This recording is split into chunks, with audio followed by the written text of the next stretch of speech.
Gonzaga Nation SI, Dan Dickau, bringing you the WCC Weekly Recap. Well, we've had quite a bit of good movement in the WCC. You're starting to see a couple teams distance themselves as we thought they might. In particular, when you look at the standings, we got Gonzaga at 4-0, BYU right behind them at 5-1. Then you've got a couple, maybe not necessarily surprises with St. Mary's at 3-1, and USF. I guess you could say they're tied for fourth with USD. USD being 4-2 because they've had more games. USF being 3-2. Those two losses for USF coming to the two best teams in the league, Gonzaga and BYU. Then followed by LMU 2-3, Santa Clara 1-2, the Portland Pilots 1-3, Pacific and Pepperdine without a win.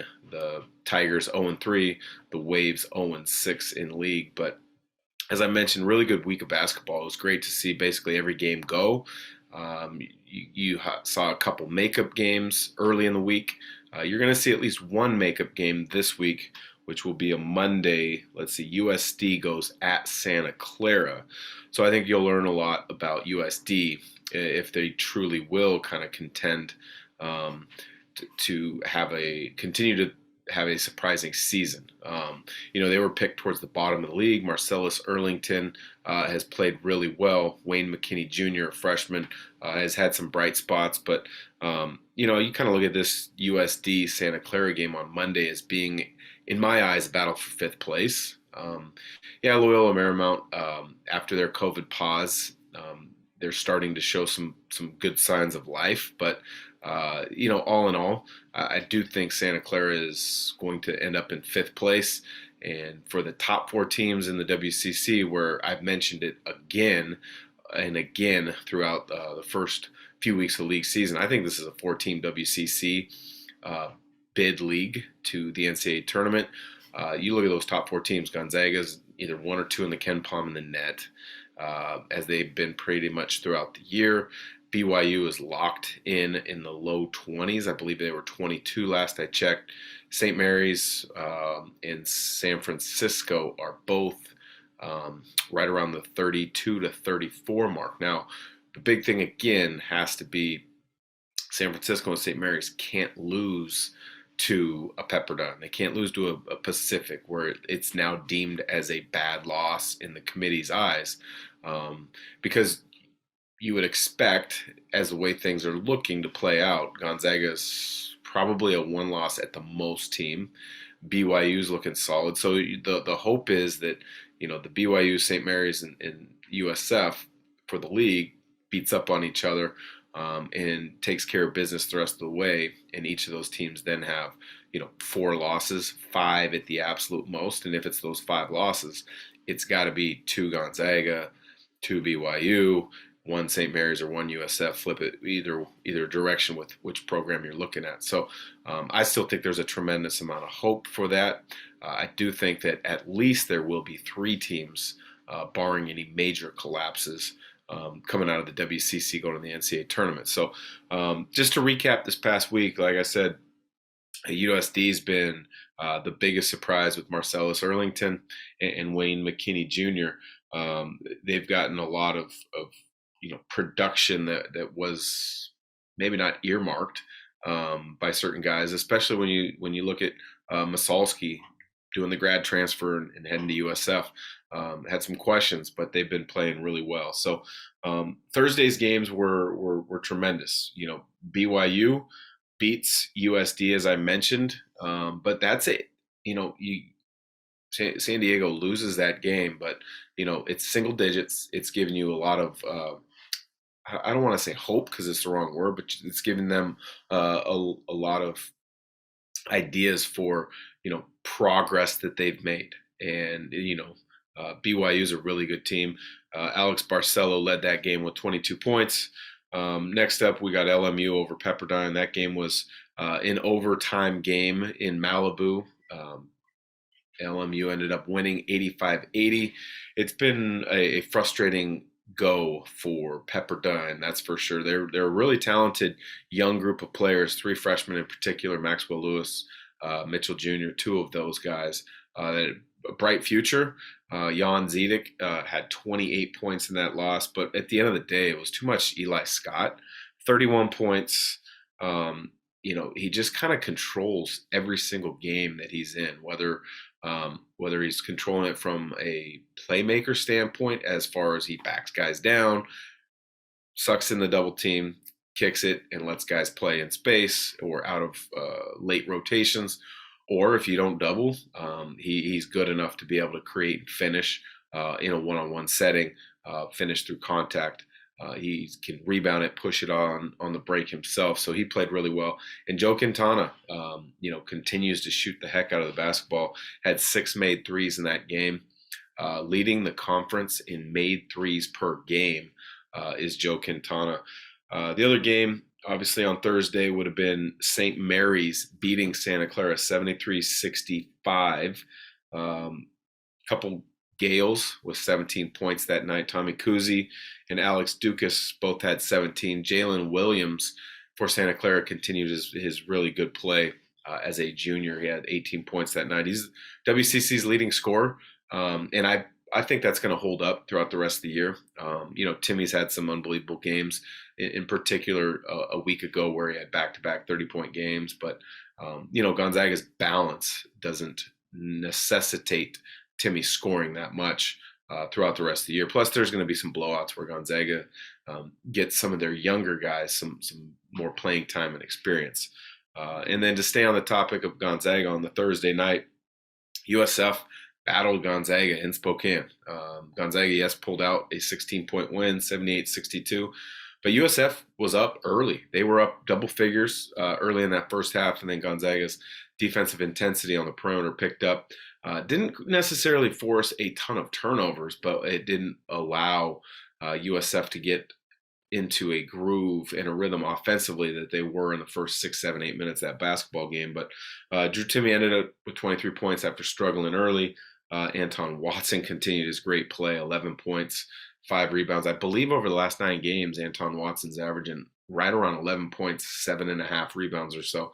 That's a guy that, people weren't pegging him to be a scorer coming into the season. And now he's kind of really found his stride as being an opportunistic guy on the break, duck-ins, offensive glass, and an occasional open jump shot. So those are great signs for Gonzaga fans. But Chet Holmgren was everything that he has been advertised as in the win against USF. Career high 22 points to go along with 9 rebounds. He was impactful on the defensive end, playing with force, not backing down, kind of giving Gonzaga a great spark. I thought he was tremendous. And then, on the flip side for USF, Tamari Bouye did a lot of positive things, and he's showing why he's beginning to kind of pop up on some NBA mock drafts. He's a guy that he's great with the ball in his hands. He's a good decision maker. He can score it. He can make plays for others. He's real creative with the ball. He can create space. And he's quicker and he's more athletic than you would first give him credit for. So he continues his great play. So those were the games on Thursday. Saturday, we had BYU knocking off Portland. USD, as I mentioned, they, obviously they lost to BYU on Thursday, but they bounced back and had a strong win, 73-65 over Pacific. Marcellus Earlington and Wayne McKinney Jr. Both played really well. Earlington with 23, McKinney Jr. 16 points for the freshman. Then you look at Gonzaga had an off night, so they didn't play. But USF, they bounced back after that loss to Gonzaga, and they absolutely rolled Pepperdine, 71-45. Julian Rishwain, tremendous three-point shooter with some good size on the wing, 20 points, 5 of 8 from behind the three-point line to lead 4 Dons in double figures. But when you look at that, it wasn't the offense, it was the defense that got it going. Pepperdine only shot 28% from the field. And when you shoot 28% from the field, you're not going to have a chance to win very many basketball games. So a great slate of games over the weekend in the WCC. But when you look ahead to this week, I think you're going to start to see some movement. I think you're going to start to see if USF truly is for real, which I think they are. I think you're going to start to see, that fifth place team kind of solidify themselves, whether it's going to be Santa Clara, which I think it will be, whether LMU can get to that spot, or maybe can USD kind of hang in there and continue to surprise some people. But one game being played on the Monday, and that is USD at Santa Clara. So that kind of battle for fifth place, is front and center in that storyline for tonight, being Monday, January 24th. The Thursday game slate, it's great to see Thursday and Saturday normal schedule, and it, as of now, doesn't look like any games will be off. It looks like the WCC kind of has gotten through their rough patches with COVID. But Thursday games: Pacific at UP, Pepperdine at USD, Loyola Marymount at Gonzaga, a game that I'll be calling on CBS Sports Network, BYU at Santa Clara, and the big one is St. Mary's at USF. The first game in that series was postponed, so now this is a chance for either team to really kind of put their foot down and say, nope, we're in control of our destiny, as it pertains to improving in the KenPom, improving in the net ratings, improving in the league standings. So that's going to be a huge game to look out for and watch on Thursday, is St. Mary's at USF. Can St. Mary's guards control Bouye and Shabazz? Which team can get hot from the three-point line? Is Masalski able to dominate toss on the interior? Can Dukas, get hot from three-point line, kind of as that step out four, plays an occasional three for St. Mary's? Who's going to be the difference maker in that game? And then when you move forward to Saturday, another great slate, USD at LMU. So this is a huge week for USD. When I mentioned, they're kind of the surprise. They're sitting at 4-2. They play Santa Clara, they play Pepperdine, and they play LMU. If by chance they could get through those three games with wins, holy cow, you're looking at 7-2. And if you get two of the three, you're looking at 6-3. That is a tremendous mark for that ball club, because I don't think anybody was expecting them, probably, I'll be honest, to have 6 wins on the entire WCC season, based off of what their schedule and what their results were from a season ago. So it'll be interesting to see if their strong play continues. You've got Santa Clara at USF, you got Pepperdine at St. Mary's, you got Portland at Gonzaga, and then you got BYU at Pacific on Saturday. So, lots of great storylines. Again, kind of that, distancing of third and fourth place teams. The Dons cannot afford a loss this week, and then you've got the shuffle for fifth place between USD, Santa Clara, and LMU. So, looking forward to bringing more WCC content and Gonzaga content throughout this week.